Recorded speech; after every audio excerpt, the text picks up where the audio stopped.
नमस्ते। बृहद मृदंग में आपका स्वागत है। हम श्री रामचरितमानस की चौपाइयों की श्रृंखला को आगे बढ़ाते हैं। तो पिछले अंक में हमने देखा कि भरत जी गुरुजन, परिजनों, कुटुंबियों के साथ श्री राम की अगवानी करने के लिए अयोध्या जी से निकलते हैं। अब देखते हैं कि आगे क्या होता है। बहुतक चढ़ी अटारिन्ह, निरखही गगन विमान, देखी मधुर सुर हर्षित, करहि सुमंगल गान। तो नगर की बहुत सी स्त्रियां अटारियों पे चढ़कर जो श्री राम का विमान है, जो पुष्पक विमान है, उसे निहार रही हैं और उनका हृदय इतना हर्षित है कि मीठी वाणी में वे सुमंगल गान गा रही हैं। और ऐसा प्रतीत होता है जैसे उनके अटारियों पर चढ़ने के कारण अयोध्या जी और ऊंची हो गई हैं।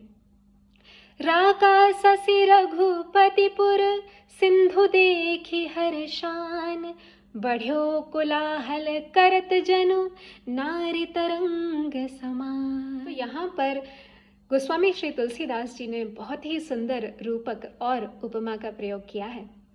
श्री रघुनाथ जी पूर्णिमा के चंद्र हैं और अवधपुरी समुद्र है, और ये जो हर्षित स्त्रियां हैं यह तरंगों के समान हैं। तो श्री रघुनाथ जी दिखते हैं, उनका उदय होता है और अवधपुरी में स्त्रियां तरंगों के समान हर्षित होकर इधर उधर भाग रही हैं। इहाँ भानुकुल कमल दिवाकर, कपिन्ह दिखावत नगर मनोहर, सुन कपीस अंगद लंकेसा, पावनपुरी रुचिर यह देसा। तो यहाँ श्री राम को क्या बोला गया है? सूर्य। कौन सा सूर्य?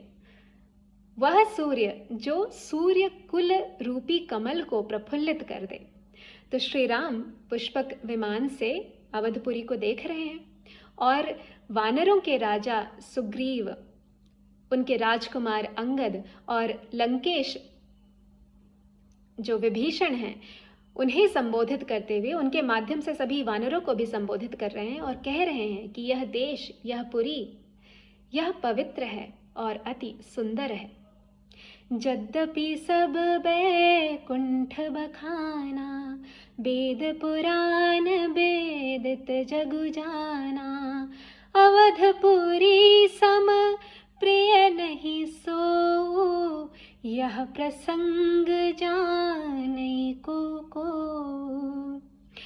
तो श्री राम कह रहे हैं कि यद्यपि सब वैकुंठ का बखान करते हैं, उसकी प्रशंसा करते हैं, वेदों में पुराणों में भी यही कहा गया है, परंतु यह भेद कुछ लोग ही जानते हैं कि यह नगर, यह देश अवधपुरी मुझे अत्यंत प्रिय है, वैकुंठ से भी अधिक प्रिय है। जन्मभूमि मम पुरी सुहावनी, उत्तर दिशि बह सरजू पावनी, जाम जनते बिनहि प्रयासा, मम समीप नर पावहि बासा।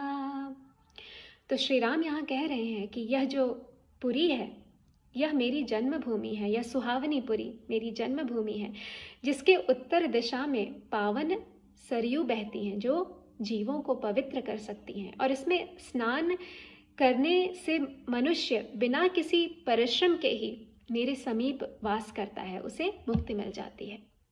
तो यहाँ यह बात ध्यान देने योग्य है कि किस प्रकार हमारे शास्त्रों में, हमारे इतिहास में नदियों को पवित्र माना गया है और भगवान भी नदियों का आदर करते हैं, तो हमें भी अपनी नदियों का आदर करना चाहिए।